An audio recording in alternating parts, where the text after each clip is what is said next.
Hi, everyone. Welcome to the show. I'm Dr. Nicole, and on today's episode, we're talking about procrastination.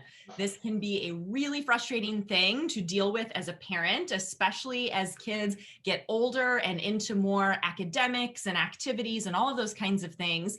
But the good news is that when we understand what's at the root of why our kids might be procrastinating, then we can use strategies and teaching tools to help them overcome the issue or at least improve with it. So to talk with us all about this topic today is my guest, Leslie Josel. Let me tell you about her. She is an ADHD academic and parenting coach and founder of Order Out of Chaos, a virtual company whose mission is to help parents guide their students to success in learning and in life. And she started down this path when her son was first diagnosed with ADHD. She's also the creator of the award-winning Academic Planner, a tool for time management, a planner that helps students develop the management skills, and the award-winning author of 3 books, including the recently published How to Do It Now Because It's Not Going Away, an expert guide to getting stuff done. I love that title. A respected resource on ADHD and executive functioning. Leslie writes the weekly Dear ADHD Family Coach column for is it ADDitude Magazine? It's ADDitude Magazine. ADDitude Magazine, ADD-academic Magazine. She speaks to audiences all over the world, helping them utilize their resources to best navigate the task-driven world in which they live. Leslie, welcome to the show. So happy to be here. Thanks for having me. This is going to be fun. This is going to be a great conversation, so relevant just to so many families under normal circumstances, and especially with the situation that we're still dealing with the pandemic and virtual learning and all of those things. So I think this is just going to be such a practical, wonderful conversation for our listeners today. I touched on it in your bio that you sort of started down the path of this work when your son was diagnosed. Is that how you kind of developed this interest in procrastination and all things related to it? Is there a story behind that? Because it's a specific topic that you talk about. Yes. Well, I started my business many, many moons ago. Like I said to you earlier, I'm old. So my son who has the ADHD is 22 and he was 5 when he was diagnosed. And that's when I started Order Out of Chaos. And it's a great story, but I'm not going to, bore everybody with it now. You can head to our site to read it. But the one thing I will say is the reason why I started it is go back so many years ago. There weren't amazing podcasts like this, telesummits, conferences. There was nothing. There wasn't even the internet. Yeah. So I really had to rely on my own instincts and gut to untangle and find ways to untangle his worlds, both at home and at school. And making a long story short, we're now this massive global virtual company and that parents come to on a daily basis. And the reason why procrastination was the thing that I really wanted to spend time on was because it was the number one thing that we get asked, talked about, complained about. It's confusing, it's anxiety producing. We get the question, my kid is 13, why isn't he doing this? My kid is 16, he can't seem to. So it seemed the right kind of book to write this time around because it's geared to students. And I think that's a really important distinction. What I wanted to do was tell their stories and bring them ideas and tips and tools and have them see themselves represented, and then have parents read it so that they could say, okay, now I understand what's going on. Their procrastination looks different than mine, or maybe what I'm thinking is procrastination really isn't. So that's kind of how this book really came to be. I think that's such an important distinction, because so often things like procrastination get put in this basket of behavior issues or kids just being lazy or they don't want to or they're refusing or all of that. And when we approach things like procrastination from just a purely behavioral standpoint, well, if you can do it, you're just not, or you just work harder, that's or you just start earlier. Yeah, or it's an attitude problem, or just whatever it is, we don't get very far, and it tends to really set up these power struggles. So I think this idea of understanding where this is coming from and why it's happening is so critical. Let's, before we dive into that, let's just start from the playing field of how do you define procrastination? Because I think there's lots of different terms. There's so many terms. Yeah. And that's exactly how actually the book is laid out. The book starts with why kids procrastinate, what does it really mean? And then here are the things that are going on behind the scenes, so to speak, and then the chapters lay out after that. So there is a million different types of definitions, but this is the one that I work with. It is, and so I always say that for someone to truly be procrastinating, there has to be a negative consequence on the other side of that fence. That's what you have to really bear in mind. And here's how I'm going to bring that point home. So and I'm going to use an adult. So let's say an adult has said, no, I'm going to clean out my garage. I'm going to clean out my garage. Remember, procrastination doesn't always have to be school-based, even for your student. Right. And they are saying, no, we're going to do it on Saturday. And they wake up on Saturday morning and like, I just don't really feel like cleaning out my garage today. It's a nice day. I want to go for like a bike ride that you're allowed to do. Are you procrastinating? No, you're not. Is there a negative consequence on the other end of that? Did you legitimately decide, I am not going to do this, knowing that there is something that is going to happen? And I think that's the thing, particularly with parents, and I'm not here to disparage parents. I'm a parent too, and I have to check myself at the door a lot. But what we tend to see as procrastination is, why isn't my student starting today? Mm-hmm. Why isn't he doing it now? Why is he waiting till 7? Well, is that procrastination if he waits till 7? Not if he's actually starting at 7 and getting something accomplished, because there is no negative consequence. Mm-hmm. And my best story I can say, and I really want to bring this point home, is that I was coaching at the same time a student and a parent. And the student had a project due Monday night at like 11:59. And we were meeting on Friday afternoon. And the mom was going, I don't understand. He's home. He should be working on it. Why is he not? Like, he's procrastinating. And the student turned and said to his mom, you can yell at me at Tuesday at midnight, but not a minute before. And what he was trying to explain after was that he was going to tap into his best practices, and starting early wasn't in the cards for him. He did his best work 2 days before with that adrenaline rush, because he could see the time horizon, and we can break all that down. And that gave him that initiation, motivation, to do it. Now, not every kid does that. There are kids that just don't do and face that consequence. Yes, that is true procrastination.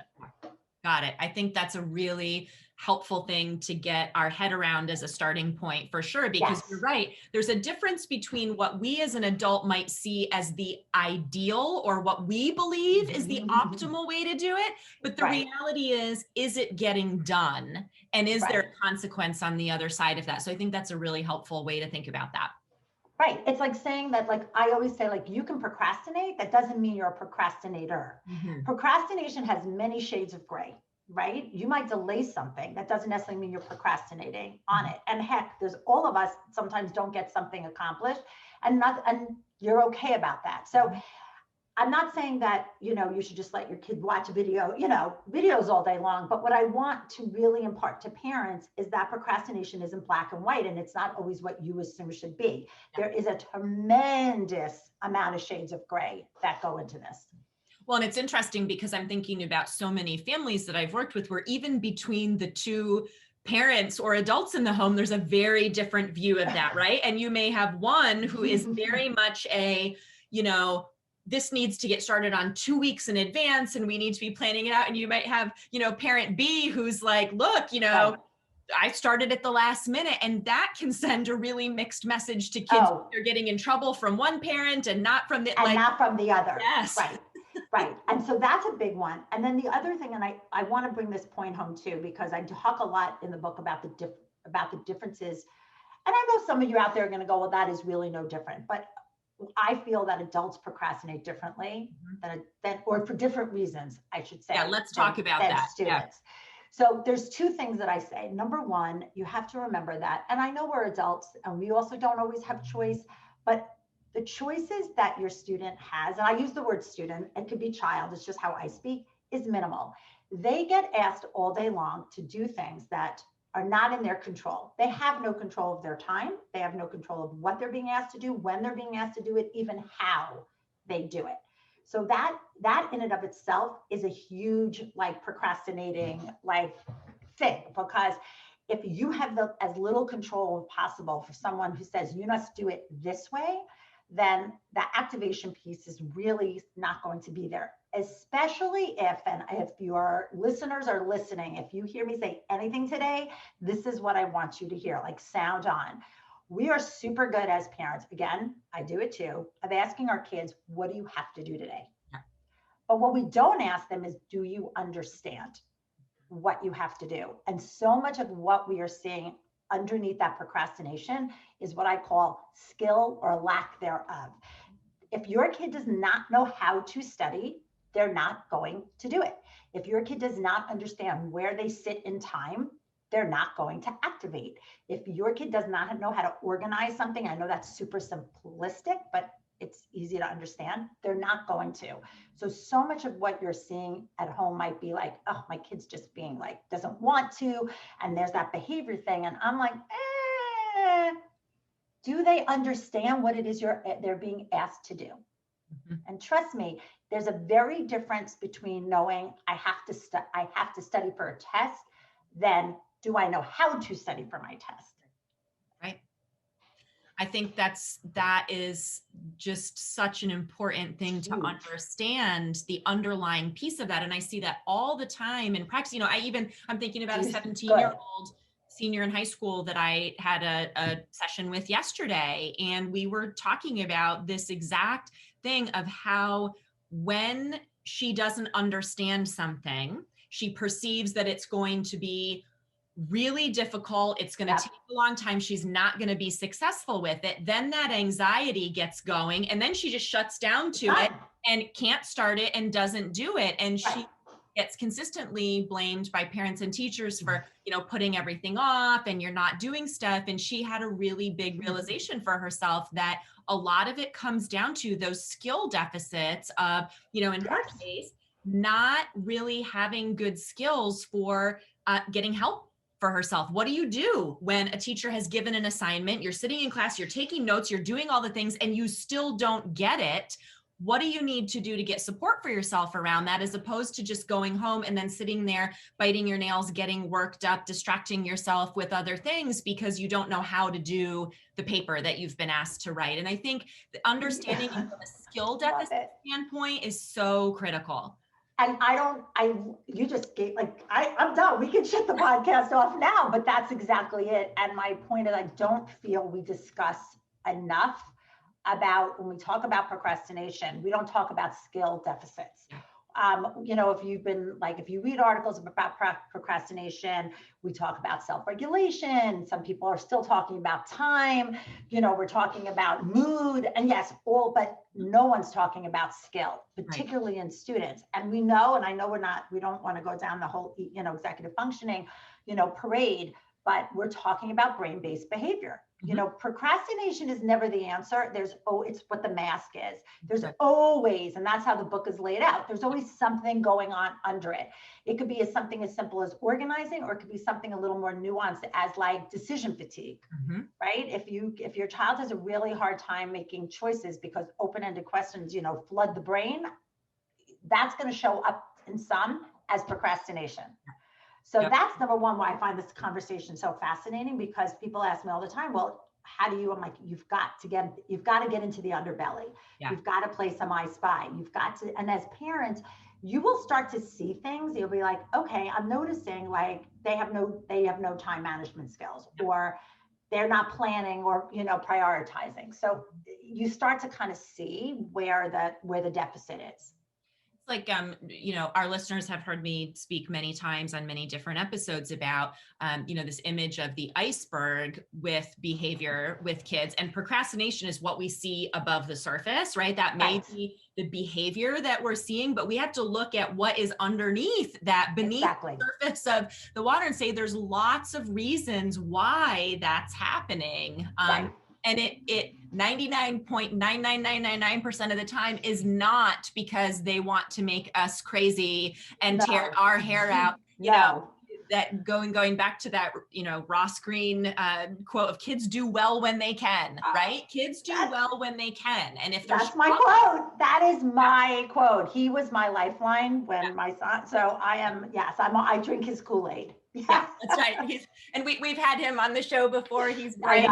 that Wow. idea that we get in this mindset that, oh, they're just doing this to be a pain. And it's like, this is really, I think procrastination and the things that we're talking about surrounding that, honestly, especially in my work with middle school and up kids, so like middle school through young adults, this is one of the most stressful, anxiety producing challenges Yes. they deal with. They are not doing this because they're getting some gain from this or they enjoy it. Right. It really creates a lot of struggles for them, and not just in their academic life, but No, in right. things in life. Right. And I love that you said all that, because that's my bandwagon. And again, I'm a parent. And so I have to check myself at the door.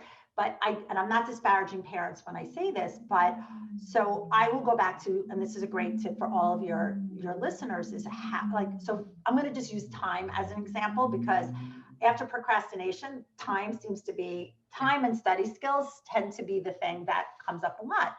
So this is my philosophy. You need to always be supporting your child, like externally, because you need to lighten that load. So there's an expectation that our children should be able to manage their time, right? We do. We just assume, like, why aren't you ready? Or we're meeting at 5, or how come you can't get started on that? Or you didn't know how long that was going to take you. And I ask parents, how are you externalizing time in your home for your child? Because here's the bottom line, and I'm a little bit like this, I'm sorry, but that's just my New Yorkness. If your student or you even cannot see time, they cannot learn to manage it. It is as simple as that. So I'm pretty time managed. I've been voted one of the top time management experts in the world. And I'm in my office right now. And I don't know if you can see, but I have 6 things in my office alone that externalize time for me. So I have an analog clock. I think you can see a little bit of that. I have a wall calendar. I have a paper planner. I have a timer, my phone, and my watch. I think that's 6. When I ask parents, they're like, oh, I don't ever think of it that way. And I'm like, your child needs to know where they sit in time. Your child needs to be able to see time move. They need to be able, and here's my party line, like the thing for most students, and again, some of the things I say are research proven, some of them are Leslie proven. Right. Being honest, some of them are like my 16 years in the field and working with students. The power of seeing done is incredibly powerful. So your child needs to be able to see the end to start. Time actually does that, and an analog does that, because your child can see the time move.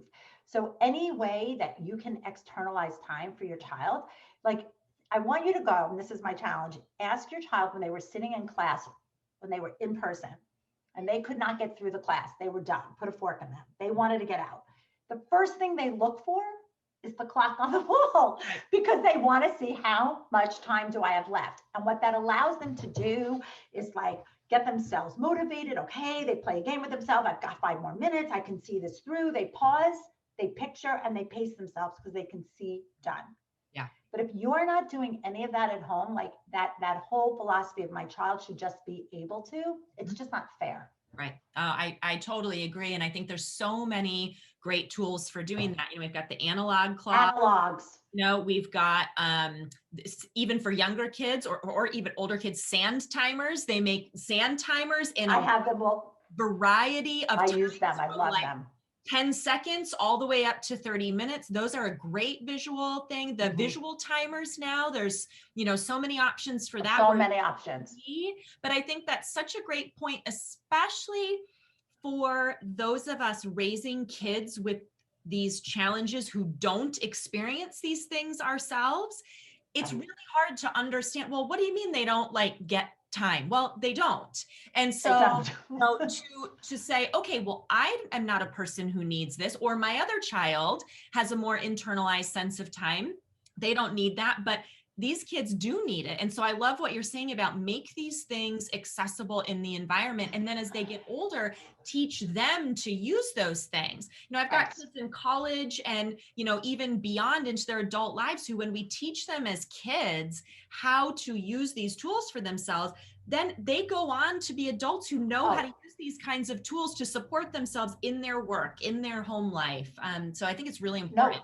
No, you are right. And, I think a lot of these things can because people say, well, does it really work? And I'm like, well, you have to start organically. Yes. So it's not like you have to hit them over the head, but like even having things out, externalizing, your child can internalize it very, very organically. But that power of done, it's like why when I work with students where we're always working time over task, because not necessarily that they're going to finish in that time slot, but they can see how much that time slot is. Yes. So if you're at home going to your child, like, oh, just go upstairs and do your math homework before dinner. Again, it's the equivalent of being like on a boat in the middle of the ocean unmoored. They don't see it. And if they don't see it, I keep doing this, they can't manage it. So instead, if you can, again, make time as visible as possible, I'm like, okay, you've got 20 minutes. You've not only, and this is the other thing about procrastination, it's not always like getting started, which we know is super hard. It's also staying the course. Yes. So again, that power of done is so like, it's powerful. It's really powerful. And we use that also in music. I use music a lot in my work to get students motivated and initiated, because the other thing I want your parents to hear me say is everything that I always bring home is lightening the load, especially now. To expect any of us, even adults, to rely on our internal motivation right now all the time is just unsustainable. It's just not going to happen. I don't know about you, but I woke up this morning, not to you, I'm just so not in the mood. Right. Yeah. So we're looking everywhere in our environment to help us lighten that load. What else can we have that's going to share that burden with us, particularly now, especially now? So anything you can provide, and we can talk about environment, music, time, externalizing time, even movement. Movement helps to activate us and engage. Is going to help your child not have to keep digging in here to go, okay, I have to get up to do work, or I have to get up for that Zoom call, or I have to get up to get to class. It's just not sustainable. I love what you said about that idea of time over task. Let's go back there, because Sure. that's a really important thing, especially as we think about the many, many kids and young adults who struggle with the act of getting started, right? That maybe Yes. for them, it's not even so much the doing of the thing, it's getting over the hump of just initiating it.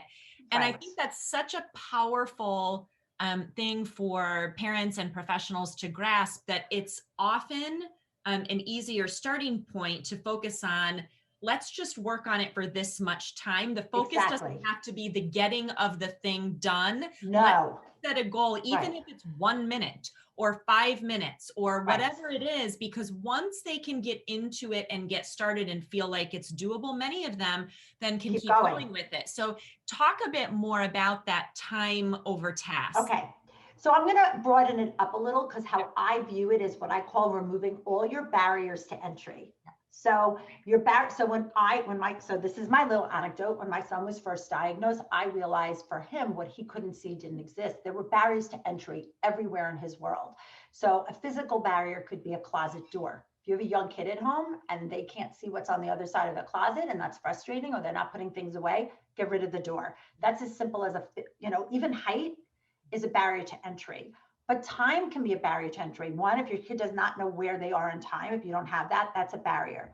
So you want to make starting so easy. Even too much information is a barrier to entry, right? Too much information on a page. So your student could have 20 math problems on a page. It might be simple computation, but the sheer volume of it, they're done. And that will look like procrastination. So can we give them one math problem? Can we give them one spelling word? Can we give them one vocab? Can we give them one paragraph to read? So you see, or can you even ask them the question, what is the one thing you need to do to get started? See, I didn't say to get finished, just to get started. That helps to, eliminate any of those barriers. Time, having things timed, again, allows you, because time, it's funny, time is three-dimensional. It has a beginning, middle, and end. So when you work time over task, I always like to say, like, it kind of, puts the barriers around them so they can see the beginning, middle, and end. I can see when I'm starting. I can even see the middle, and I can see when done will be. And I know I sound like a broken record, but in so many ways that's powerful. And you can even I want to bring one more tool in here. I use music a lot for that. So music is a great initiator, right? I don't know about you. I'm a disco girl. I hear my disco. It's time to get on my bike, right? That's just my thing. I'm a girl of the 80s. Give me all the Donna Summer. But there's something behind that. Your child hears that, it elicits a response. It's time for me to get going. Again, sharing that cognitive load. But here's what's interesting about music. And what I mean is you making a playlist. I don't like just shuffling around. I want a concrete playlist, a steady playlist, a homework playlist, whatever you want to call it, for about 35, 40, 50, depending on the age of your student. But here's what my students tell me. When they listen to that same playlist over and over again, it starts to act as a timekeeper. They see done. So they're 20 minutes in and they hear the Avett Brothers. I'm halfway there, right? You can hear my taste in music. Then I hear Dawes. I know I'm in the home stretch. That in and of itself is beyond powerful. It's beyond powerful because again, you're putting that time over task as well as the power of seeing done. It is highly motivating. So I'm trying to take all of that and mush it together. It's so great though, because that's such a concrete, practical strategy. And when you think about it, like we use that in lots of ways in our life. Like I'm thinking, my Peloton workouts, for example, music that's like built into that, right? Okay, and right. So We're like, best friends. a really hard part of the class. It's like, okay, but I know that song is almost done. And then, I'm going to be able to move on. And so I think that we can all really relate to how we use that without even realizing it in our lives, and then how we can take that and put that to work for our kids. And I'll say too, from a neural connection perspective, tools like that over time, when used consistently, do build the connections in kids' brains for being able to have that internalized sense of time and that awareness of time that we want them to develop. And so, you have to use that consistently, but it does create change in the brain. Absolutely. And it's also incredibly motivating. And what I also love about it, particularly now, if you have all your kids at home and you maybe have younger kids and you like to have them all sitting around the table together, you can even have a house playlist. I love that. Like you can have a house playlist that signals to everyone, it's time for deep work. It's time for quiet work, right? Music is so powerful if that's what they need. Again, and what I get from parents a lot is that push and pull of music is distracting. I don't want my student to listen to it. And I'm like, your student will let you know if they need to listen to it. What's distracting about music is not the music. It's I want to listen to this and I want to listen to that.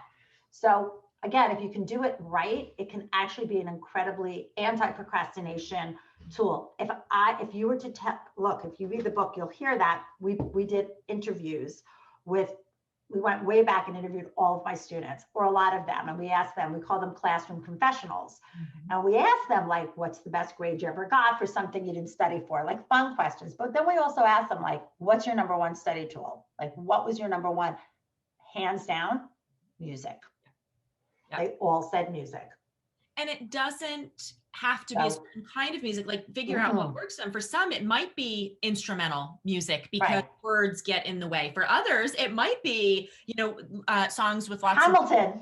Right. I mean, it's just, it's helping them to become more attuned to how they work, how their brain works and what's going to work. But I love this even for little kids. Like, in the home with really little ones, you can have a playlist for songs that, indicate that it's time to clean up, that, it's time to get ready for bed, and, songs to play while you brush your teeth or do your night routine. Again, 100%. That internalized sense of where am I in time and space? Where is the beginning and the end of this? I can think of so many ways to use that. That's such a powerful strategy. It particularly now, like listen, we can talk procrastination all day long, but a lot of these are evergreen, but they're even more prevalent right now as we might all be in one place. Like looking at the same four walls every day is not motivating at all. It is just not. And so if I'm talking procrastination right now, like some people have asked me, like, okay, give me your, like right now, what would you think?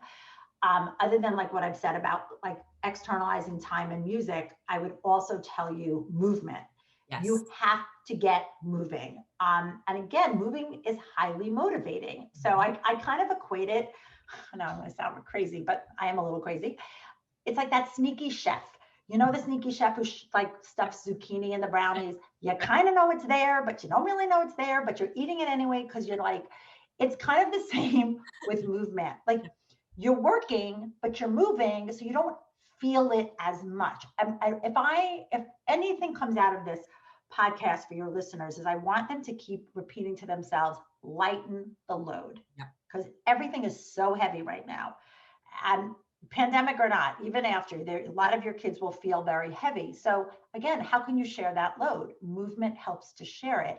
So, right, like if you're sitting in one place, if your student is sitting in the same place and doing everything, put a fork in them, they're done. That procrastination is going to flood over them. It just is.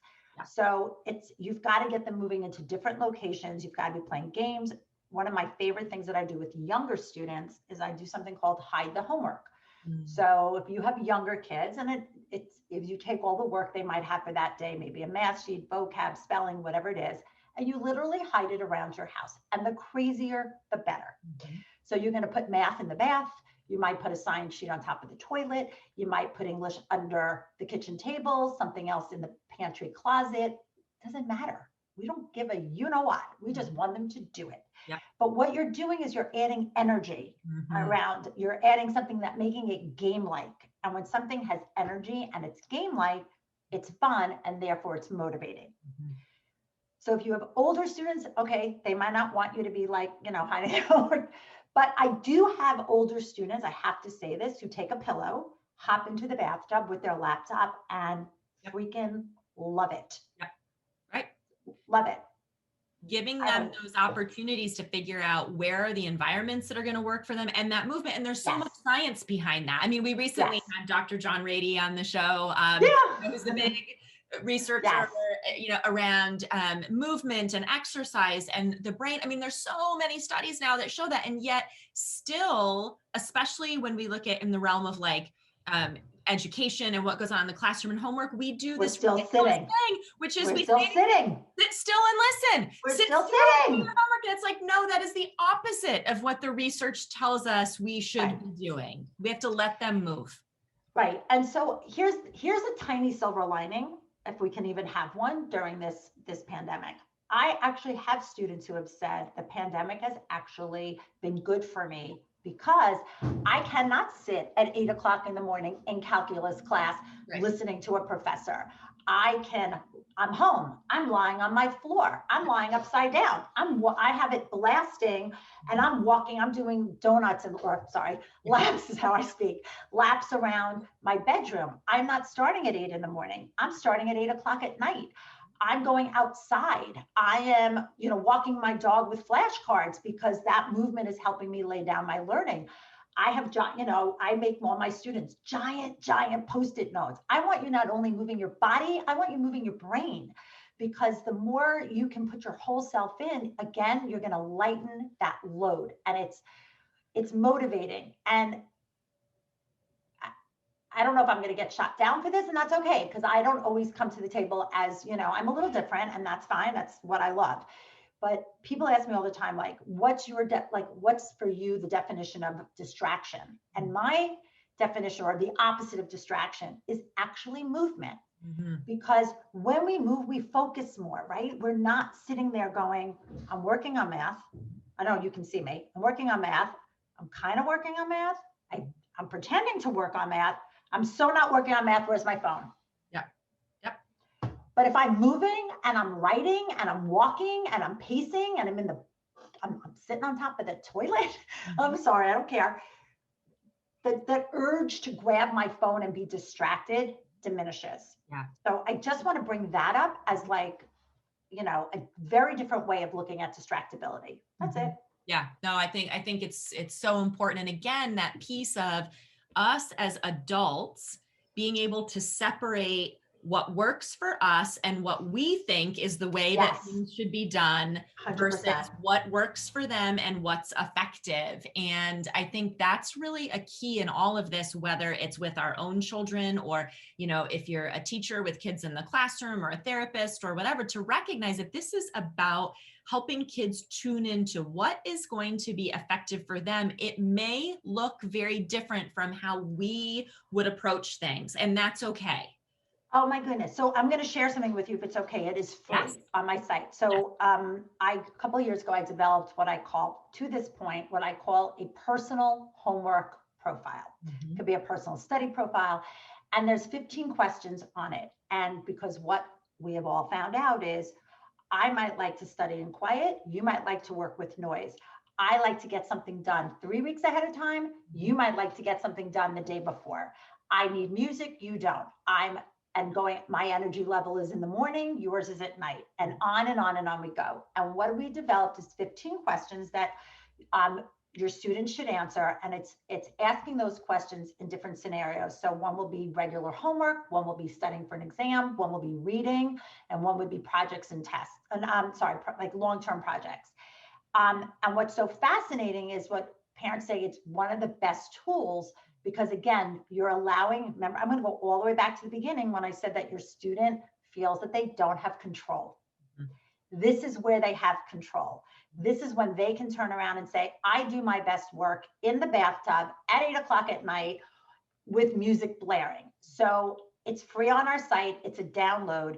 But it really, what I love about it, we've been doing this one for years. It's a conversation starter. It really allows the student to tap in and say, this is my best practices. And when that procrastination bug hits, it's something they go back to say, okay, I forgot this works for me. I like to have popcorn next to me because I have one kid. That's why I'm thinking of it. I always have to have a bowl of popcorn when I work because popcorn for them is motivating. I'm all about the food. So rock on. Absolutely. So it's free and it's on our site, but it talks exactly to what you're saying about my practice looks very different than yours. And here's where you can allow your student to have control and choices. Fantastic. That's awesome. I want to get to some of the other resources and things as we wrap up, though. I want to ask this because I think this is something that a lot of parents deal with when kids are sort of stuck at the start of something, right? Where it's like they just can't get themselves started and they want a parent or another person to be there with them all the time to do things. So I think a lot of parents say, well, as long as I'm willing to sit there and talk him through it and do it with him and be there, he'll do it. But if I try to back away, what are some tips that you have for people in that situation?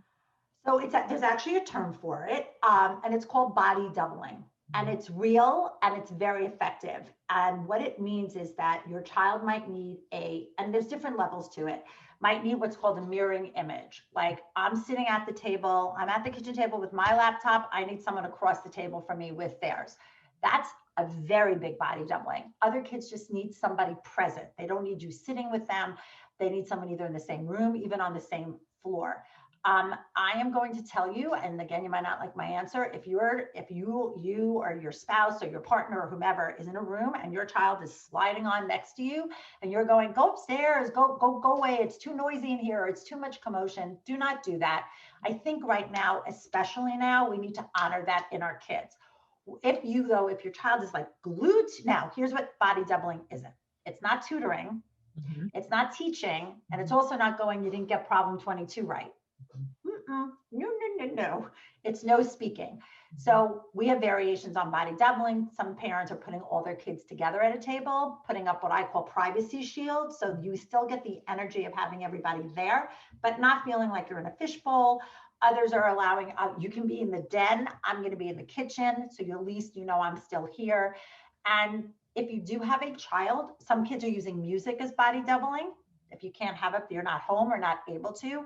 But what I'm also seeing is if you do have a kid that's right next to you, it's similar to like when we used to wean our kids, like, okay, I'm going to stay with you for 10 minutes, but I need to go into the next room, but I'll come back again in 15, and make sure you honor that. And if you even have a timer, set that timer so your child has the timer almost as that body doubling to know and feel safe that you are coming back. But right now, especially now, I would be honoring the body doubling need 100% for your student.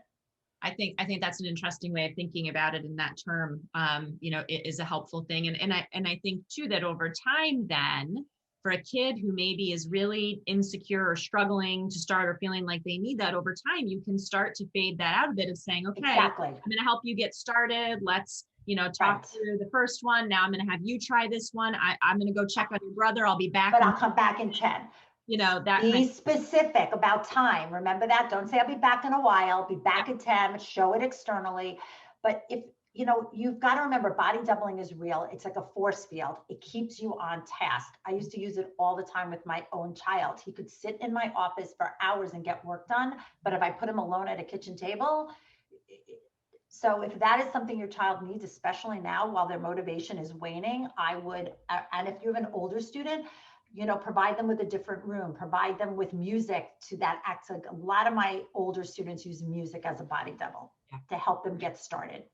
Awesome. So, and I think that also speaks to why many kids, some kids are loving the virtual and doing great, they're struggling because they are alone and isolated, and they're finding that being in the classroom setting, as much as there might be things they don't like about it, is more conducive for them because everybody is there doing the same thing. And when they're at home by themselves, they're just sort of like they're not anchored. They're not anchored. They're on board. Yeah. Right. Yeah. Which is why I'm seeing a lot of my older students, and this is another push and pull, is they're doing a lot of virtual studying together. I'm seeing study groups and one-on-one and accountability people, and a lot of my parents are like, oh, no. I'm like, no. They're actually, look, not every kid, we're never talking in absolutes, but a lot of my kids are really using it. They're saying it's the best thing to have someone on the other side because they miss that body doubling. School, or I would say a more traditional school. Right. It's one big body double. Right. Oh, that's great. That's great. You and I could talk for hours about this. Oh my God, for hours. So many awesome things you've provided, so many really great concrete strategies. I want to make sure that people know where they can find out more about you, your work, all of the resources you offer. So here's the good news. The name of my company is Order Out of Chaos. Our website is, and I'm assuming you'll probably put this in your we'll notes, put it in the show notes. Is orderoochaos.com. We are 100% virtual. So you don't need to live in New York to be a part of us. What I tell everyone is go to the website, and from there you can find our products, our programs, the webinars we do, our social, we're very robust there, books, our private Facebook group, whatever you want from us, go there first and then go from there. Right. So orderoochaos.com. We'll put that in the show notes as well. And the books are available, everywhere that books are sold. Great. If you really found the conversation that we had today about procrastination helpful, definitely recommend Leslie's most recent book, How to Do It Now, because it's not going away. That's a great one. Title. So, my son. Yeah, that's right. Named the book. And just, I will say that, having been to your website, so many great resources there for people and the social media as well. So really want to encourage all of you listening to check that out. Leslie, it has been such a joy to have you with us today. Thank you for taking the time. Oh, this was fantastic. You asked fantastic questions. Thank you for having me. This was pure joy. Awesome. And thank you to all of you, as always, for being here and listening. We'll catch you back here next week for our next episode of the Better Behavior Show.